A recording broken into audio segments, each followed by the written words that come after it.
చదువు నేర్పే గురువు దేవుడితో సమానం అంటారు. అట్లాగే అన్నం పరబ్రహ్మ స్వరూపం అంటారు.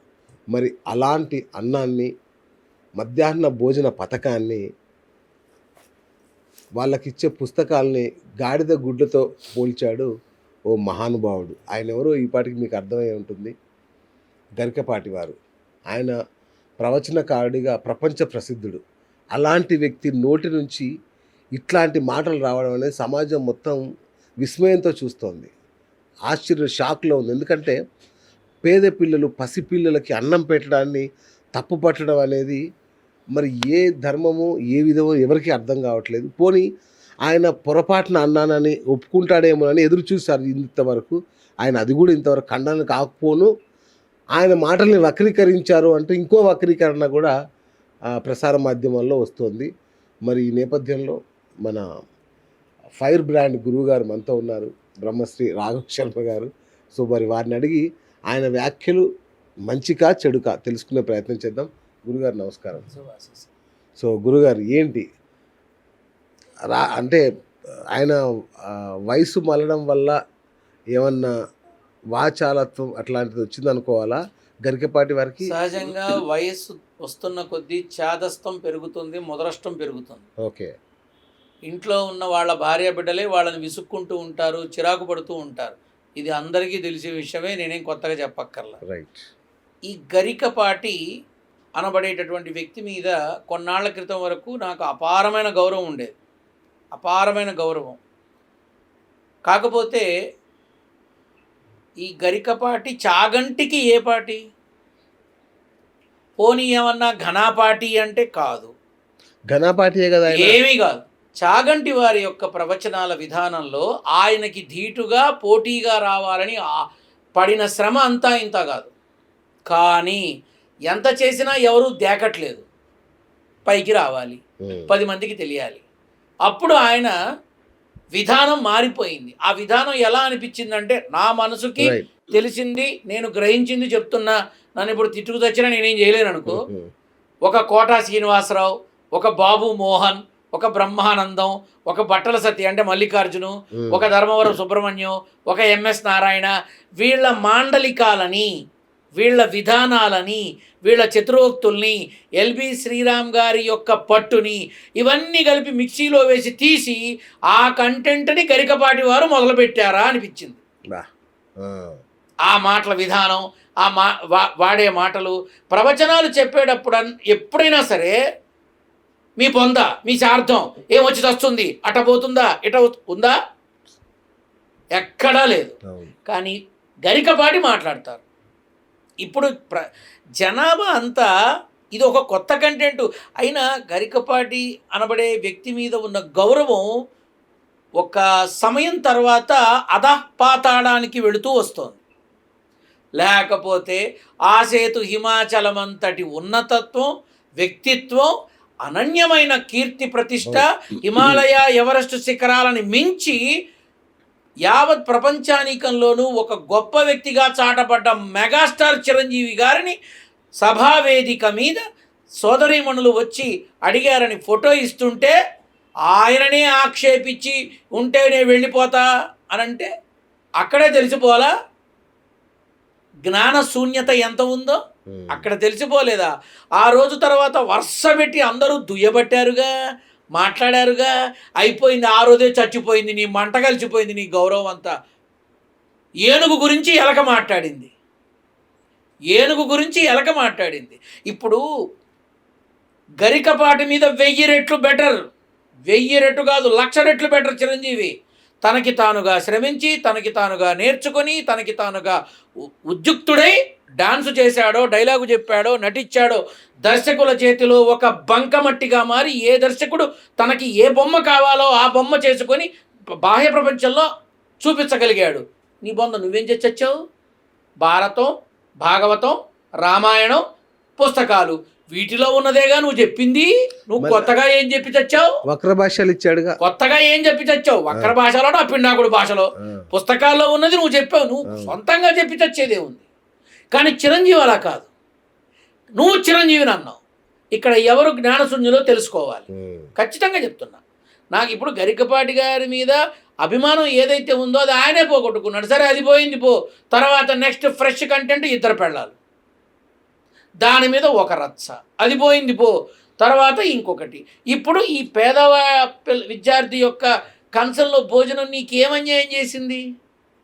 ప్రభుత్వం, పార్టీలు అనవసరం మనకి, ప్రభుత్వం పేద విద్యార్థులకి మధ్యాహ్న భోజన పథకం, అలాగే యూనిఫామ్ల పథకం, అలాగే వాళ్ళకి పుస్తకాలు, అలాగే ఆహారం అనే దాంట్లో ఒక మంచి బలాన్ని ఇచ్చే కోడిగుడ్డు ప్రభుత్వం ఇస్తోంది, వాళ్ళు పొందుతున్నారు. నీకెందుకు ముడ్లో మంట?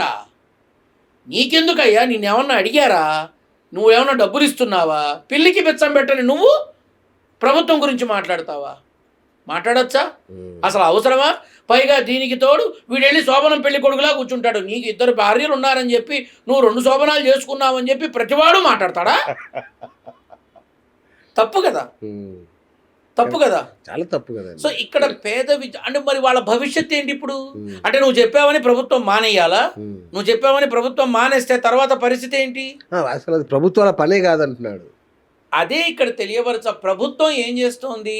మహిళామణులకి ఒక చేయూతనిస్తోంది, నిరుద్యోగులకి ఒక చేయూతనిస్తోంది, పేద విద్యార్థులకు ఒక చేయూతనిస్తోంది. ప్రభుత్వం తన పని చక్కగా చేసుకుంటూ పోతే నిండైన పాలకుండలో గరికపాటి లాంటి ఉప్పురాయి పడిందా అనిపించింది. నిండైన పాలకుండ లాంటి ప్రభుత్వ పాలనలో గరికపాటి లాంటి ఉప్పురాయి పడిందా అనిపించింది. ఏం అవసరం? పైగా ఈయన వస్తే అందరూ తప్పుకోవాలి అంటే ఏదో అంటరాని వాళ్ళలాగా అందరినీ పక్కకి జరగండి అని చెప్పి అన్నాడు. అది ఎంత తప్పు? అది ఎంత తప్పు? నువ్వు దిగొచ్చావా? నువ్వేమన్నా దిగొచ్చావా? అరే మా బ్రాహ్మణ్యంలో మమ్మల్ని గొప్పగా చూస్తారు, కానీ వీళ్ళెవరూ లేకపోతే మా పనులు కావే.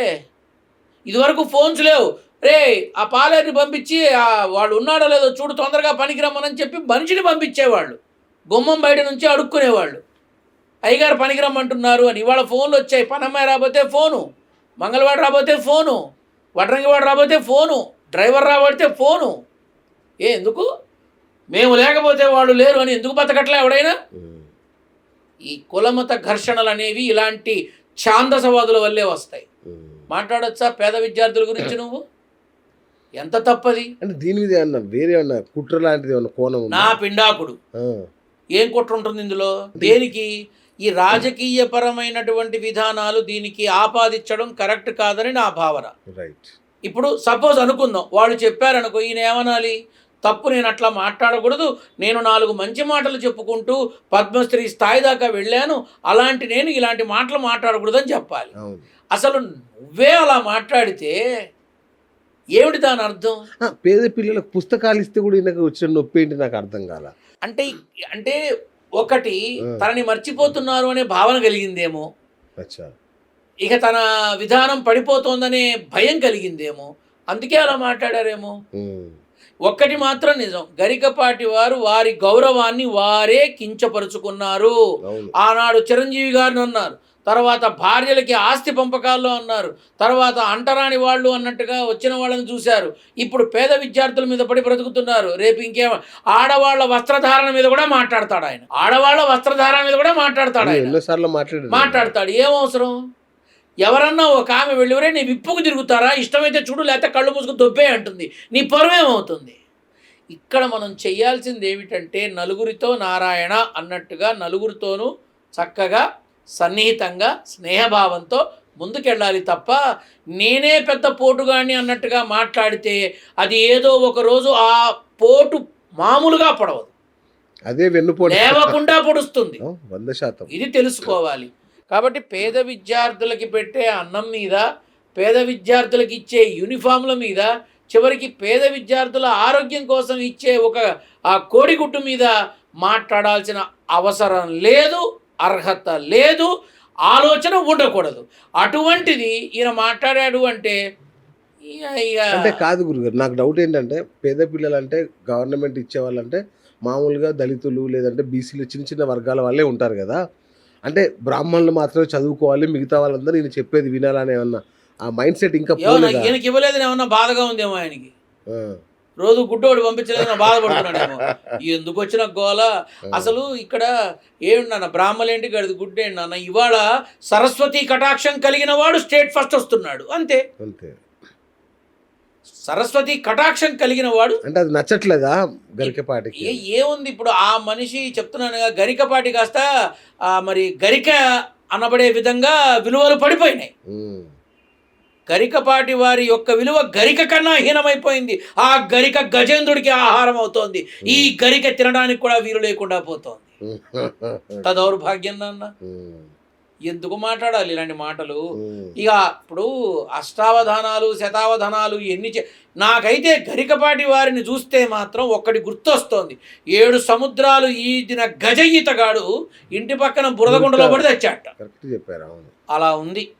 ఎందుకు ఏడవనా? పద్మశ్రీ అవార్డు వచ్చి కూడా ఇలా అందరితో ఇప్పుడు చూడు 100 పైబడి ఎలా మాట్లాడుతున్నారో ఆ మనిషిని. అవును, అవసరమా? ఇంతకన్నా దౌర్భాగ్యం ఏంటి? తిట్టని నోరు లేదు అసలు. కాబట్టి జాగ్రత్తగా ఉండాలి. కాదండి, కోడిగుడ్డు 10 రూపాయలు, పుస్తకాలు 50 రూపాయలు, 100 రూపాయలు అనుకోండి.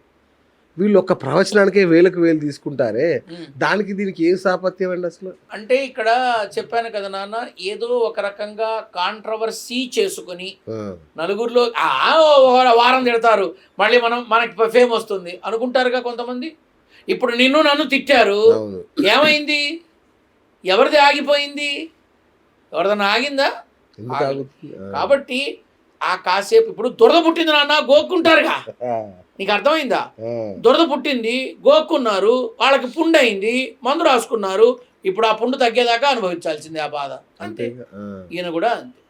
ఇట్లాంటి కామెంట్స్ చేస్తే సమాజంలో అసమానతలు రావా? అగాధం సృష్టించబడదు. మనలో మనం కొట్టుకుంటున్నప్పుడే ఈ సమానత అనేది, హైందవ ధర్మం అనేది చెదలబడుతోంది. మనలో మనమే కొట్టుకు చస్తున్నందుకు ఇతరుల దృష్టిలో చులకన భావం ఉన్నాం. అవును, ఇప్పటికే బ్రాహ్మణ ఆధిపత్యం హిందుత్వంలో అని చెప్పి చాలా మంది నిమ్న కులాల వాళ్ళు వేరే మతాలకు మారిపోతున్న పరిస్థితి. అవును, ఇంకా ఇలాంటి పనులు చేస్తే అడుగంటిపోతారు. అంటే ఎవరో కాదు, మనమే దగ్గరుండి మన వాళ్ళని వెళ్ళగొడుతున్నాం. ఇది గ్రహించాలి. మనమే దగ్గరుండి వెళ్ళగొడుతున్నాం. ఇతర మతాల వాళ్ళు వచ్చి ప్రచారం చేస్తున్నప్పుడు కాళ్ళు విరగొట్టు, తప్పులేదు. కాళ్ళు విరగొట్టు, తప్పులేదు. కానీ నువ్వేం చేస్తున్నావు? మన వాళ్ళని కించపరుస్తున్నావు. కాబట్టి వీడు ఏం చేస్తున్నాడు నీకు తెలియకుండా వెనక నుంచి వెళ్ళిపోతున్నాడు. అంతేగా. మరి ఇప్పుడు నువ్వు వాళ్ళని ఆపావు, ఏం సాధించావు? నీ వాళ్ళని నువ్వు బయటకు గెంటుతున్నావు. ఇది గ్రహించండి అందరూ. రైట్. ఫైనల్గా గాడిద గుడ్డు అని విమర్శించిన గరికపాటి వారికి మీరిచ్చే గ్రాసం ఏంటి? ఇప్పుడు ఒకసారి అయితే పర్వాలా, 2 సార్లు అయితే పర్వాలా. నువ్వు ఒకరిని చంపినా 100 మందిని చంపినా ఉరిశిక్ష ఒకసారే వేస్తారు, కానీ 100 సార్లు ఉరితాడు తీయరుగా. ఆల్రెడీ పబ్లిక్గా ప్రజలలో ప్రజానీకానికి ఇదిగో నేను ఇది అని ఆయనే గుడ్డలోడు తీసి చూపించాడు. అప్పుడు అందరూ ఉన్నారు, రే మా దగ్గర ఉన్నది అదేరా, నువ్వేం చూపించక్కల్లా, నువ్వు వాక్కునేది అని అంటారు. ఇంతేగా, ఇంతకుమించి ఏమంటారు? కాకపోతే చాగంటి వారిలాగా ఆ కార్యక్రమంలో, ప్రవచనాల విధానంలో, పురాణ ఇతిహాస గ్రంథాలలో, భారత భాగవత రామాయణాలలో ఉన్న విషయాన్ని బాహ్య ప్రపంచానికి తెలియపరిచి మీరు చెప్పదలుచుకున్నది మంచి మాటలతో అందించి మా అందరి మనసులో మీరు చిరస్థాయిగా ఉండేలా, మీ గౌరవాన్ని మీరు కాపాడుకునేలాగా, 10 మందిలోనూ ఉన్నతమైన స్థానంలో ఉన్న ప్రవచన చక్రవర్తి అనే పేరుకు తగినైన మనిషిగా మీరు ఉండాలని నేను కోరుకుంటూ, ఆశిస్తూ, ఆకాంక్షిస్తూ, అందరి మనసుని గెలుచుకోవాలని కోరుకుంటూ స్వస్తి పలుకుతున్నారు. ప్రజలు కూడా ఇదే కోరుకుంటున్నారు గురుగారు. ఈవెన్ మేము కూడా, ఎందుకంటే ఆయన విద్వత్తు అసామాన్యం, అనన్య సామాన్యం. అలాంటి వ్యక్తికి చిన్న చిన్న దోషాలు లేకుండా ఉంటే ఇంకా బాగుంటుంది అనేది మా కోరిక. ఇలాంటి విషయాల్లో ఇలాంటి విపత్తులు రాకుండా జాగ్రత్త పడాలంటే వేణుస్వామి గారు బాగా చెప్తారు. ఆయన్ని సంప్రదిస్తే గరికపాటి వారు ఇలాంటి విపత్తులు రాకుండా ఆయన మంచి సలహా ఇస్తారు, దాన్ని పాటించమని చెప్పండి. ఓకే గురుగారు, తప్పకుండా చెప్తాను. నా మాటగా చెప్పండి. తప్పకుండా చెప్తాను. గరికపాటి వారికి చెప్పండి. తప్పకుండా. అట్లాగే ఇంకొకటి ఫైనల్గా గురుగారు, ఇప్పుడు మన చాలామంది ఇతర మతాలను కించపరుస్తున్నారు. లైక్ రాధా మనోహర్ దాస్ లాంటి వాళ్ళు క్రిస్టియన్స్ని గొర్రెలు అంటూ ఇట్లా చేస్తున్నారు కదా. నాకు ఒక డౌట్ ఉంది, వీళ్ళు స్వధర్మం కోసం ఏం చేస్తున్నారు? సరే, పరధర్మాన్ని నిందిస్తున్నారు, స్వధర్మంలో డబ్బులు రావుగా. స్వధర్మం కోసం ఏం చేస్తున్నారు? డబ్బులు రావుగా. నువ్వు బయట వాడిని తిడితే డబ్బులు వస్తాయి. బయట వాళ్ళని తిడితేనేగా సాలువాలు, సత్కారాలు, సన్మానాలు, షీల్డ్లు. ఓకే, మనల్ని మనం పొగుడుకుంటే ఎవడిస్తారు? అంత పడపప్పు, అంత పానకం ఇస్తారు. ఏమొస్తుంది ఇంక అంతకన్నా? ఏమి రాదు. డబ్బులు ఎటు నుంచి వస్తాయి ఆ విషయం తెలిసిన తర్వాత ఊరికే ఎందుకుంటారు? ఓకే, అంతే. నన్ను ఎవరైనా డబ్బు కోసం కాకపోతే దేనికి నాన్న మాట్లాడేది? నిజంగా నీకు అంత గట్స్ ఉంటే నేను చెప్పిన వాళ్ళ దగ్గరికి వెళ్ళి మాట్లాడి నువ్వు ప్రాణాలతో బయటికి రా, బయట తిరుగు. ఎవరి వల్ల కాదు. Let us be in the practical. India టీంలో హిందువులే ఉన్నారా? మొన్న గెలిచిన ఇండియా టీంలో హిందువులే ఉన్నారా? అందుకుంటారు కదా. నోట్లో గడ్డి పెట్టాలి ఒక్కొక్కళ్ళకి. మన భారతదేశం తరపున ఆడే ఏ క్రీడకి సంబంధించిన టీంలోనైనా హిందువులు మాత్రమే ఉన్నారా? లేదుగా. కొంచెం ఆలోచించాలి ఒక్కొక్కళ్ళు. నోట్లో గరిక పెట్టాలి. అదే చెప్తున్నా. ఏం మనుషులు, ఒక్కసారి ఆలోచించండి. మన భారతదేశానికి ప్రపంచ కప్పు తీసుకొచ్చిన వాళ్ళు హిందువులే ఉన్నారా? ముస్లింలు లేరా? క్రిస్టియన్స్ లేరా? బ్రహ్మాండంగా ఆలోచించి జాగ్రత్తగా మాట్లాడాలి. ఇతర మతాలను తిడితే మనకి ఉపయోగం, దాన్ని మనం సొమ్ము చేసుకుందాం అనుకునే ఆలోచనని చంపేసి అందరిలో ఒకళ్ళుగా బ్రతకండి. ఇదే నేను కోరుకునేది. థ్యాంక్ యూ గురుగారు. So thank you so much. చూశారు కదా, పండితుడు అనేవాడికి సమాజం పట్ల బాధ్యత, ఒక దయ ఉండాలి. అలా కాకుండా పేదవాడి అన్నం మీద, చిన్నపిల్లల ఆహారం మీద, ఆకలి మీద ఇట్లాంటి కించపరిచే వ్యాఖ్యలు చేయడం అనేది మంచిది కాదనేదే అందరి నిశ్చిత అభిప్రాయం. సో గరికపాటి వారు తన ధోరణి మార్చుకోవాలని గురుగారు ఎలా చెప్పారో మేము అలాగే విజ్ఞప్తి చేస్తున్నాం. చూసే మీరు కూడా కామెంట్ చేయండి, ఈ ఆలోచన కరెక్టా కాదా, గరికపాటి వారు ఏం చేస్తే బాగుంటుంది అనేది కూడా కామెంట్ రూపంలో తెలియజేయండి. ఆయన పని ఆయన చేసుకుంటే చాలు. అంతే కదా, బ్రహ్మాండం. మిగతా విషయాలు అక్కర్లా. ఆయన పని ఆయన చాగంటి వారిని అనుసరిస్తే చాలు. అబ్బా బ్రహ్మాండం. చాగంటి వారిని అనుసరిస్తే చాలు. ఒక్కటి ఫైనల్ ఒక మాట చెప్పగలను గురుగారు, వీళ్ళిద్దరూ హిందూ ధర్మ పరిరక్షణకు రెండు కళ్ళ లాంటి వాళ్ళు. కానీ ఓ కన్నుకి కంటి కలక వచ్చింది అంతే. కంటి కలక కాదు నా రెటీనా దొబ్బింది. రెటీనా దొబ్బింది అంతేనా? లేకపోతే ఒకసారి కాదు కదా, 5 సార్లా. ఓకే, 5 సార్లా. ఒక మనిషి నీకు నమస్కారం చేయడానికి వస్తే నువ్వు అవతలకు పో అని అనొచ్చా? ఎంత తప్పు నాన్న, అవును, ఎంత తప్పు. కాబట్టి నా అభిప్రాయం ఏంటంటే, వారి పని వారు చూసుకుంటూ వారు పంచుతున్న జ్ఞానాన్ని మరింత ఇనుమడింపజేస్తూ ముందుకెళితే మన పురాణ ఇతిహాస గ్రంథాల గురించి మరింత పట్టు వస్తుంది. థ్యాంక్ యూ అండి. ఇది ఇవాళ బిఎస్ టాక్ షో. నేను మీ బిఎస్ సైనింగ్ ఆఫ్.